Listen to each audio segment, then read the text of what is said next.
So we're on the top of Tes Zayin Amud Beis, right at the beginning. Nit ba'azar v'nel mimenu tuma. If we said the Mishnah had talked about a different case, right? Until now, we've been talking about the Yediyas HaTuma, where someone goes into the Beis Hamikdash, and it's the question is, he before he came to the Beis Hamikdash, he knew he was Tameh, he had a Yediyah, he didn't have a Yediyah, all those different types of things. Now I believe what we're talking about. Someone nitma ba'azara v'nelma mimenu tumah. If someone was already in the azara and then he became tameh while he was in the azara, v'zachar es hamikdash, but he knew that then he forgot about his tumah, but he knew he's in the Beis Hamikdash, menu hamikdash v'zachar es hatumah nel menu zeh v'zeh v'shtachava ishesha b'chtei ishtachava. So this is a person who had this is another case of oila v'yarid because of someone who had halama together with the yediyah. He first had a yediyah, and then afterwards he forgot either about the mikdash or he forgot about his tumah. And then after that, he remained during his shaygig, during his forgetting, he remained and he bowed down in the azara, or he waited in the azara the amount of time of that it would take him to bow down. Oy balay barucha. Or third option is if he left the azara going the long way. Chayiv. On all these things, you're going to be chayiv a carbon oil of a yared if he did this by mistake. B'ktsara patap. If he goes in the shortcut, he goes the quickest way out, he's going to be zui mitzvah sheish migdash ein chayav aleh. We're going to see that later on. That's on the next plot. What it means, this last phrase, this is a mitzvah say that you chayiv on an oil of a yared. Back to Agamar. Nitma bazar v'nel menatum. Talking about tum bazar minolan. Where do we know this isser? This new issue that the Mishnah is talking about of remaining in the Azara, b'shaygig, that you're going to be chayiv and oil of yared. Amar b'loza kasav echad omer, es mishkan Hashem timei. One pasuk says the mishkan Hashem he was metama. Kasav echad omer v'es mikdash Hashem timei. There's a second pasuk that also uses such a lashon. He was metame the mikdash, and it happens to be the Marshal takes this out, but this is helpful to understanding it in the parentheses. It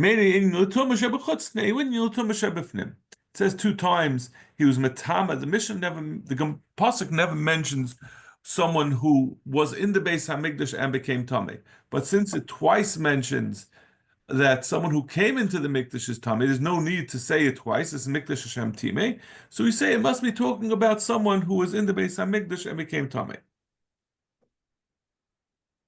Correct the Gemara, Kroimi Yasri, are these psukim really extra that you're saying it said it twice and therefore it's Meina Yinyan?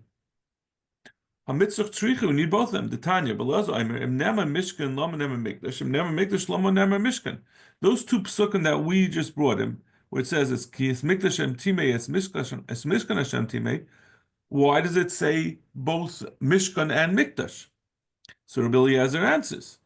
Ilu nemer mishkan v'lei nemer mikdash. If we just would have said mishkan and not mikdash, or yisrael aimer al mishkan yehi chayiv she'er meshuach b'shem na mishcha.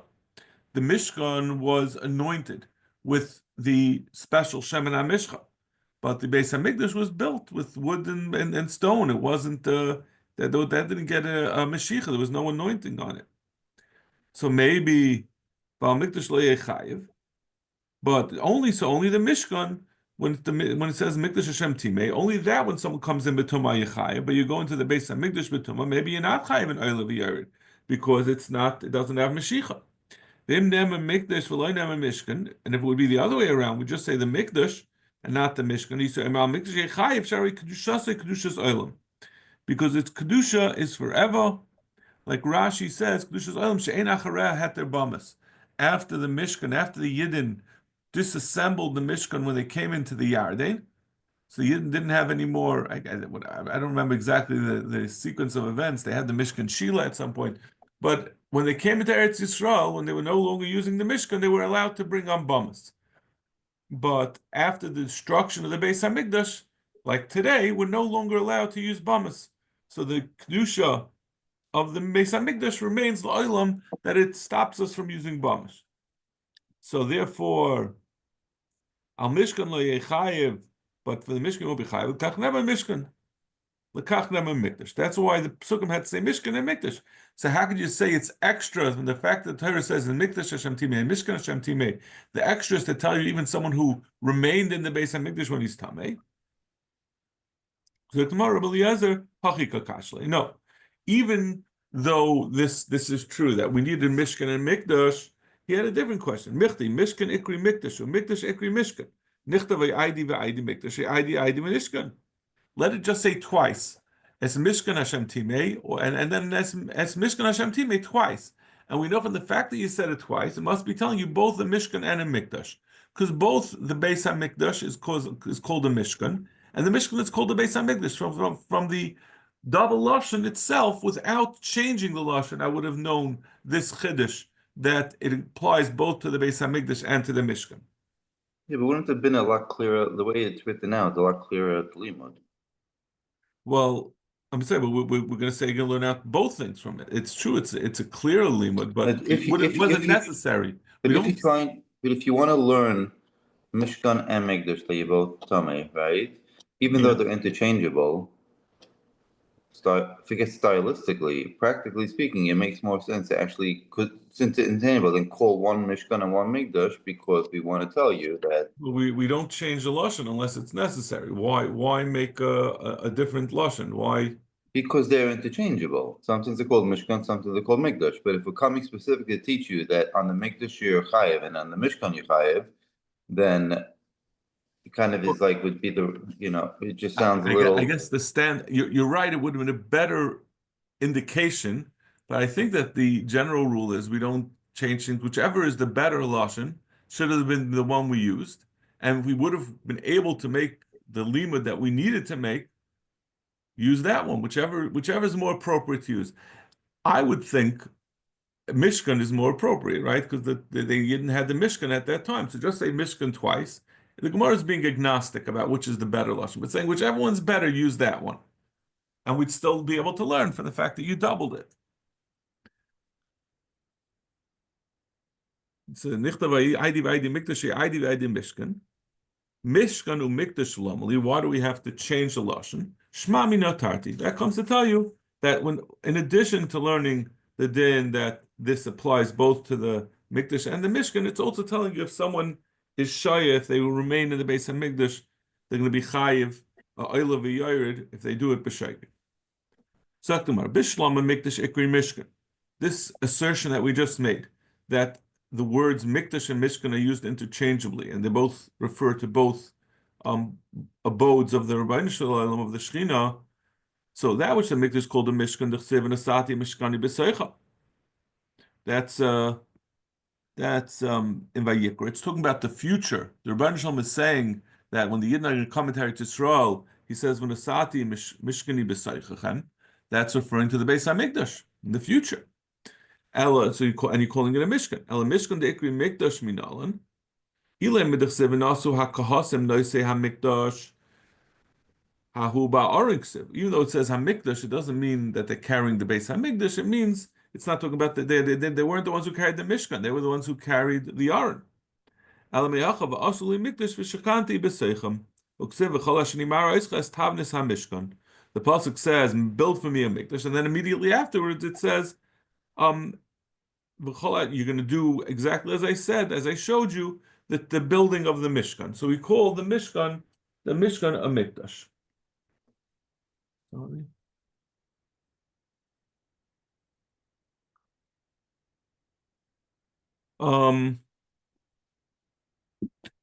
Fine.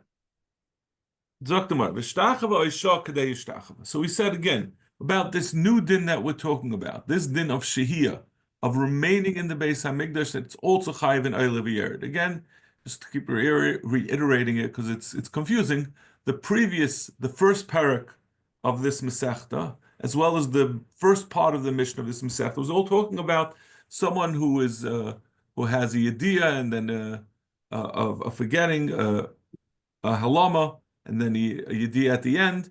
That's talking about the person that when he had a halama, when he forgot either about the mikdash, that the mikdash is he's not allowed to go, that this is the Beis HaMikdash, or he forgot that he's tamei, and then he entered into the Beis HaMikdash. The second part of this Mishnah, this new din, is talking about someone who was in the Beis Hamikdash and became Tameh. And we said about that he has to either bow down in the Beis Hamikdash or remain in the Beis Hamikdash a long enough time to bow down. Or if he leaves the Beis Hamikdash, even if he didn't remain specifically, but he left in a longer way, he didn't take the shortest route out. Amar lo yishanu l'shishtach v'klape pnim. This din that we said that someone who is mishtachave is going to be chayav. We said two separate things. We said either he bowed down or he spent the amount of time that it would take to bow down. Either one of those is going to be chayav for Shia for remaining in the Beis Hamikdash. That which we said he bowed down is only when he bowed down toward the kachei kachim.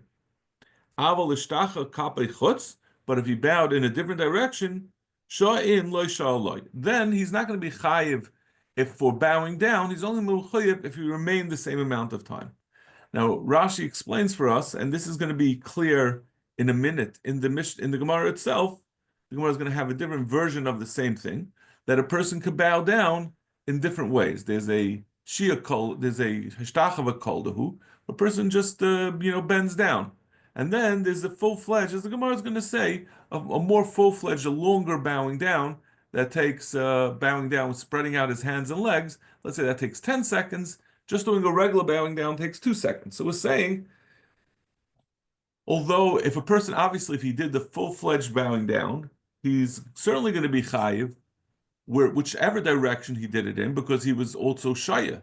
By bowing down, the full bowing down, he also waited the amount of time that it takes to bow down. So he's always going to be chayiv for that. But if he did a quick bowing down, that's a separate chiyuv. That comes for bowing down, and that's only if he did it. If he does the quick bowing down toward the kachei kachim, he's going to be chayiv, even though he wasn't there the full shear of time that it takes to do the bowing down that you're chayiv for shear. That's what Rava said. So, if he's not bowing down toward the kachei kachim, then it's only if he then waited also the amount of time, meaning either he did a full-fledged bowing that takes that amount of time, or he, in addition to bowing down, he waited. Those who say that Rava explained this same explanation on the second part of the statement of the Mishnah. We said, or he waited the amount of time of bowing. From the fact that we say that he waited the amount of time of hishtachava, we call it hishtachava. So you see that hishtachava also needs waiting. Meaning that you're not going to be chayiv, since we're saying that the amount of waiting that you have to do is the amount of time that it takes. Like we're saying now, the amount of time it takes to bow down, it must be talking about a full-fledged bowing down, not a shorter one. Now, and since we're saying that it's chayiv, you're chayiv for waiting, and you're also going to be chayiv for bowing down. That which was saying that you're going to be mechoyev, there must be that there's a case that doesn't have a hishtachava that full amount of time. So Rava says that's only where he's mishtachava toward the outside. You don't have to have this comparison. This when we say that a person was shah, that was saying that a person is shah b'chdei hishtachava, and that means a full-fledged hishtachava. That's only when he's doing it lechutz. But if he's doing it lefnim, he could do even a shorter hishtachava, and then he's mechayiv for the actual bowing as opposed to for the waiting. So, according to this ikademasne, in other words, if someone bows towards klape chutz, you would be chayiv if it was a longer hishtachava. Yeah, because it doesn't even if he didn't bow down, because he's waiting anyway. Whatever he's doing, even if he was doing nothing, he'd be chayiv for that. So certainly, it's the same din as the first explanation. Just which part of the Mishnah are we deducing it from?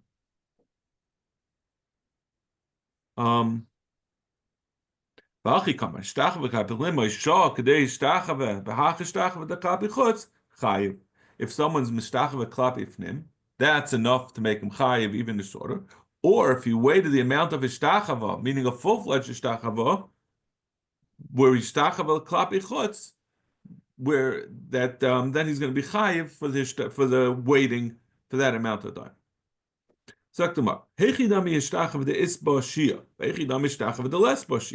bottom line is, however you deduce it from the Mishnah, I know it's a bit confusing. The bottom line is that we're making a chiluk with saying that someone who waits in the Beis Hamikdash after he has the idea that he's tamei and then he forgets about it, if he waits in the Beis Hamikdash the amount of time to make a full hishtachava, he's going to be chayiv whichever, whether he makes a hishtachava or not, or even if he makes a hishtachava lachutz, he still has to have a waiting of the amount of time of a full hishtachava. That's the shear of waiting. But someone who actually bows down, if he bows lefnim, even if he makes a short bow, he's going to be chayiv for that. Also, he's going to chayiv an oil of yard when he does that b'shoigig, not having forgotten that he's tamei. So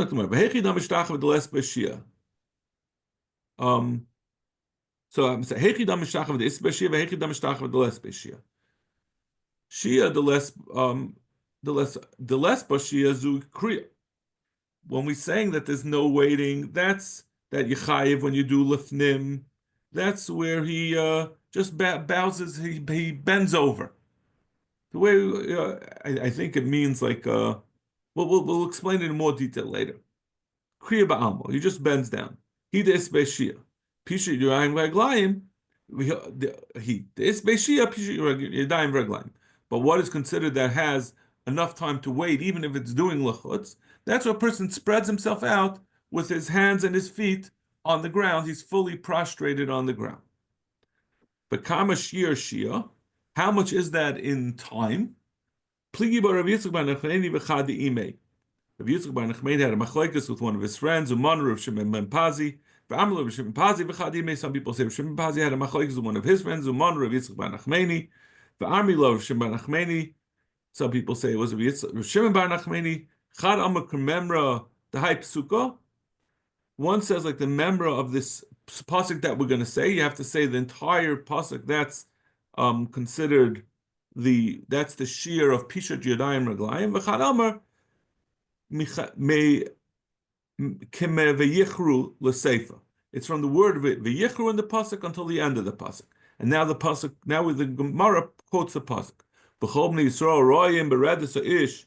The Gantz Klal Yisrael saw when he came down, when Moshe came down. V'kavod Hashem al habayis, and the kavod Hashem was on the bayis. V'yichru apayim artza, and they bent down twice on the ground, al haritzpa, on the floor. V'yishtachvu v'hoidis l'Hashem ki tov so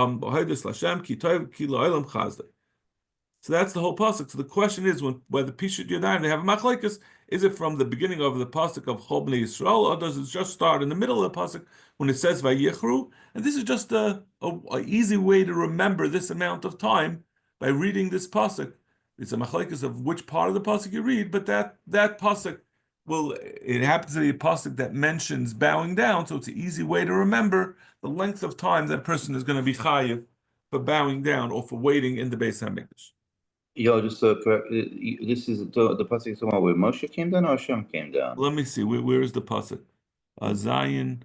I'm sorry, it's not an ish. It's a ish. Yeah, you're right. It's not. It's the Rebbeinu Shalom. Right. It's in Divrei Hayamim. Yeah, I should have realized there's no ritzpah in the Mishkan. It just sounded like the Har Sinai. I guess I have Shavuos on my mind. Tan Rabban. This is unrelated al halacha in the previous din, but the Torah says a lashon of vayikaid ha'am or atakid b'asheva. We'll see different psukim. It loses a lashon kida. Tan Rabban kida al apayim. When we reference in the Torah kida, that means a person who bows down on their face, meaning that it's something I physically couldn't do, but they bend over and they put their face on the ground without going on their knees, without lying down. Basheva bow down with her face on the ground. Kriya, but the lashon of kriya that we talked about in the previous Gemara, Al Berchaim, that's someone who goes down on their knees. So when we were contrasting someone who goes Pishat Yadayim V'Raglayim and Kriya, Kriya is someone who just bends down on their knees, and that's the whole bowing. V'cheinu oime mechroya al birchav talks about someone who bows down on their knees. Ishtachava, and the longest thing is zupishet yadayim reglaim. That's prostrating on your hands and feet, spreading out hands and feet on the ground. V'chein omer havoi navoi ani v'amecha v'achicha l'shtachav yislecha arza. Yosef said, "Am I and my family, my mother and brother is going to come to bow to you on the ground?" So arza sounds like the person is spread out on the ground. Okay. So again, we're going again on Rava's din. Rava had said this din that if a person bows down, it only has to be if it's lifnim, then he's in mechoyev immediately, even if he just does a kriya koldahu, which let's say takes 2 seconds when he goes down on his knees. But if a person is waiting in the azara, after he knows he became tamei and then he forgot about it, then he's going to mechayev only when there's pishut jardayim reglaim, which we'll assume for our purposes takes 10 seconds, for example, however long it takes to say that pasuk. So Rav asked the following question: Boy Rav, sarach she'ila malchus or ain't sarach she'ila malchus? Until now, we were talking about the din of whether yechayev and oila v'yared if a person was aware that he was tamei and then and he became tamei in the Beis Hamikdash, and he knew he was tamei, and then he forgot about it afterwards. So our Mishnah says if he does either the hishtachava or the shia, he's going to be after he forgot that he's tamei, he's mechayev and oila v'yared.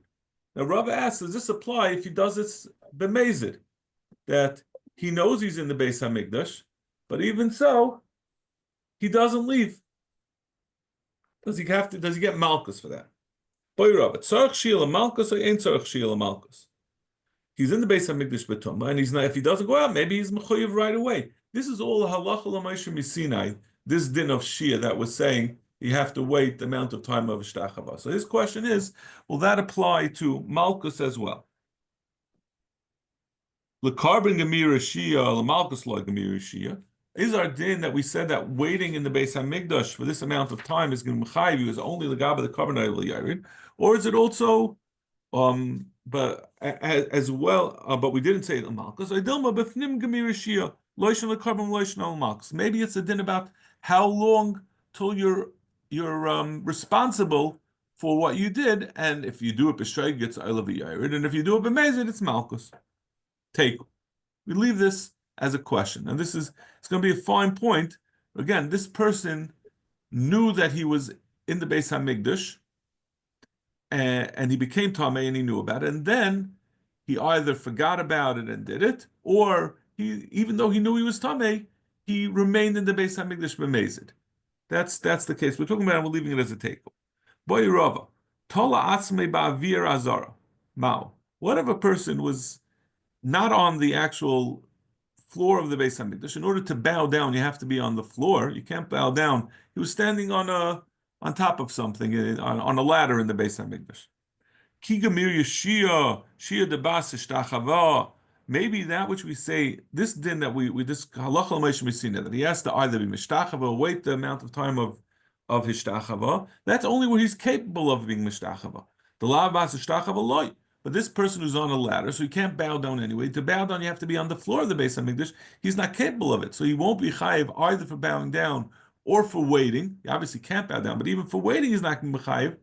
If you remember, we often have the phrase "Kol she bila is not makeves, but kol she ein roy bila is not makeves, but ein she roy bila is bila makeves." So this person, again, since he's not capable of bowing down, his lack of bowing down is not going to be mechayiv. Oidilma b'fnim shia gemiri loishna debas ishtachava v'loishna debas la bas ishtachava. This halacha l'meish is that just the amount of time he's going to be mechoyev, and that's hishtachava, but it doesn't necessarily relate to actually being able to bow down. Take another question. You leave it also in abeyance. Boyer of Ashi. Ashi asks the third question. Tima atzbei b'mezid. Before we had spoken about someone who became tamei, not by choice in the Beis Hamikdash, and he knew about it, and then he waited b'mezid. That was one question. But now we're asking, what if someone originally just became, he went into the Beis Hamikdash and he saw a mace, and he says, I know I'm in the Beis Hamikdash, but I'm going to touch this mace anyway. And then he waited in the Beis Hamikdash. Mahu. Ba'oinus gemir Shia, b'mezid loy gemir Shia. Maybe this is the other way around. Maybe this din of the halacha l'moshe misina that you need to wait a certain amount of time to be chayiv, that's only ba'oinus. But this person who did it b'mezid, maybe as soon as he touches, he becomes chayiv. There's no, this halacha l'moshe misina of Shia doesn't apply to a person. He's going to be chayiv malchus immediately. Oidilma, bifnim gemir Shia, lo yishna ba'oinus v'lo yishna b'mezid. Maybe this applies to any time a person becomes tamei, whether it's on his own or by something else. He's going to be chayiv. He's going to be chayiv malchus in either case, only if he waits that amount of time. Take again another question. Boy Rav Ashi, Nazir bekever. What about a Nazir who goes into a Nazir is not allowed to be metam himself? So a Nazir, we're not talking about in the Beis Hamikdash. Talking about he went into a kever, and there's now there's no such thing as a oil v'yored by a Nazir. A Nazir is a regular lav that he's not allowed to be metam himself. So he went into the kever, and then he uncovered himself, like he went inside of a box that makes it that protects him from the like the coffins in the El Al flights with enough room to block him from the tumah, and then he steps out of it, or he takes away the box. So boy l'shil malchus ein tzarich. Does he need to wait the amount of time of ishtachava or not? This bifnim gemir shia b'chutz loy gemir shia. Maybe this din of shia, of waiting in order to be mechuyev, when you become exposed, you're already in a place that you're not allowed to be in. Does that apply to any type of tumah, or is it only bifnim?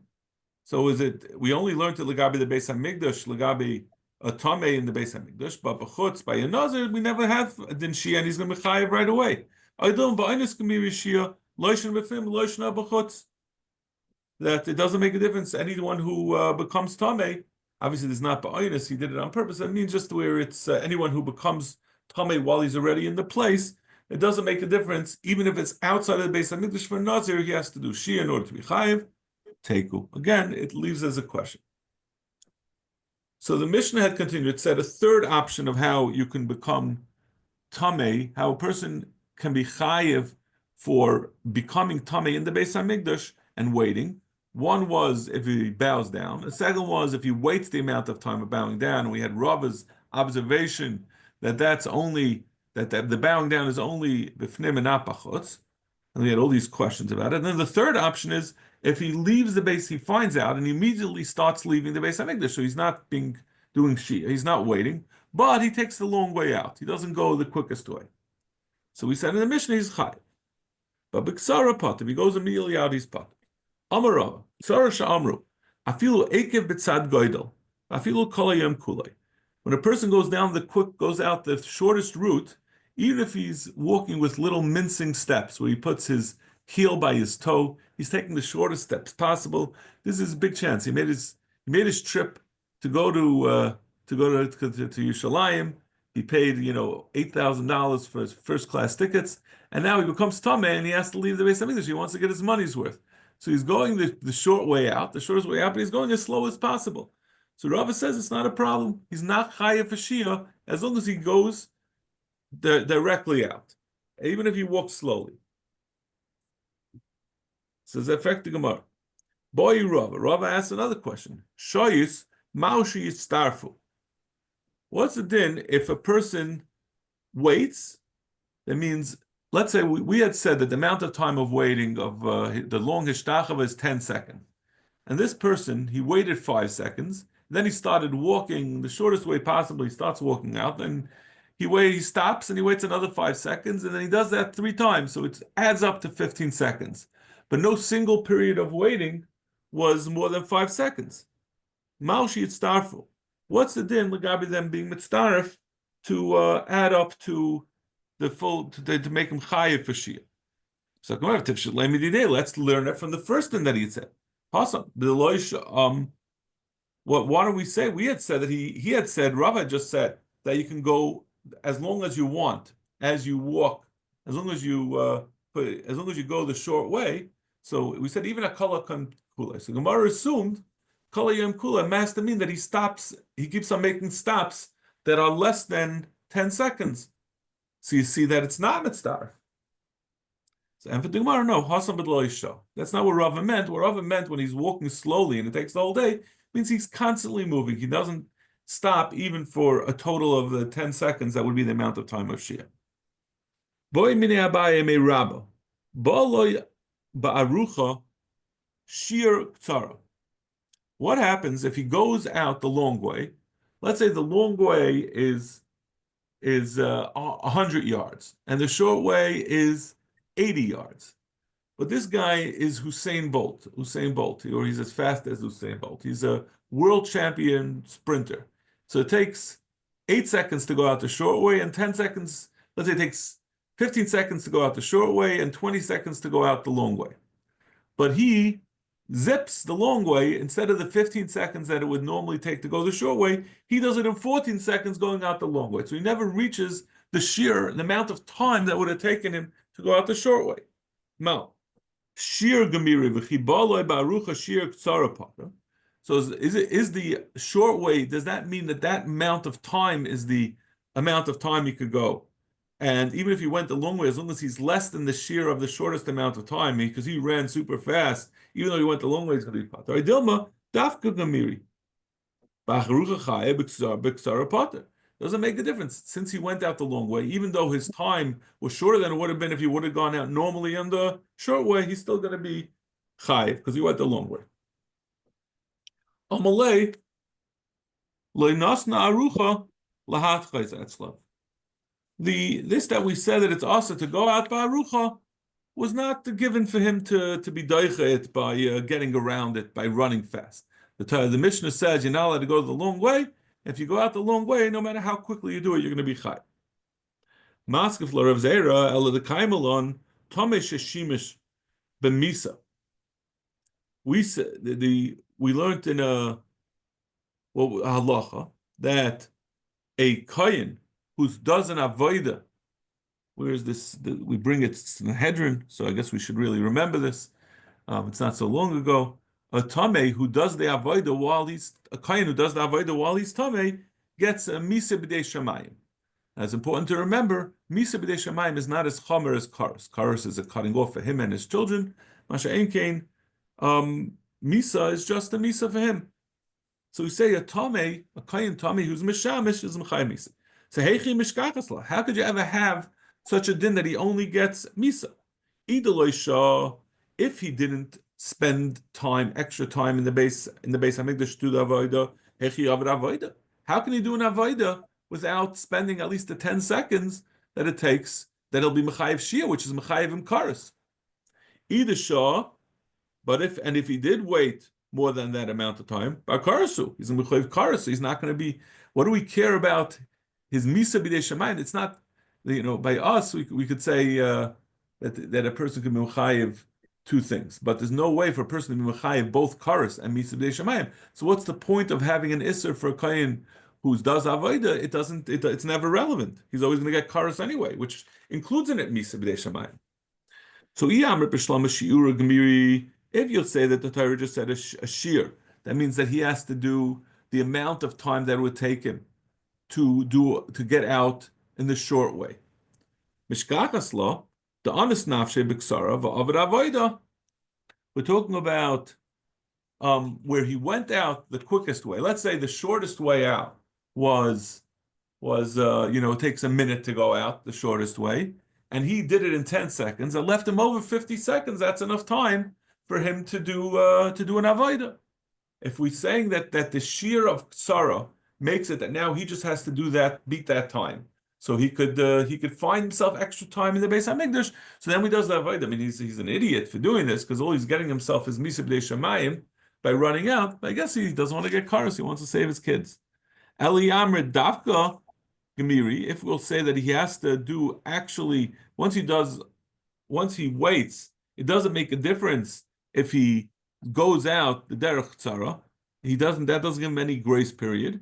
How are you going to find a case that's going to be relevant the din of doing avodah in the Beis Hamikdash betum. Amar Abaye, my kusha mishkachas l'goy sheba b'ktzara. We're talking about where he just went out quickly. He didn't do any shia, and he just turned over a piece of meat with a fork. He did something that takes a second. It's immediate. He just took one piece of basa that's burning on the mizbeach and he turned it over. A zar who does avodah is mechuyev misa. So a zar who even just did this quick thing of turning over a piece of meat is chayiv misa. So the same thing would apply to a kayin who turns over a piece of meat. He's in mechuyev just for that. Gufa amrav huna zar shabak minar chayiv misa. Hechi dami. Idalei hapach la if he hadn't turned it over, it wouldn't have been consumed by the fire. Pshita, of course he did an avodah. What's the chiddush that the zar is chayv at? And if it would have been eaten by the fire, even had he not done it, Micah of it, why should he be mechayiv for doing an avodah? He didn't do anything. He didn't change anything. So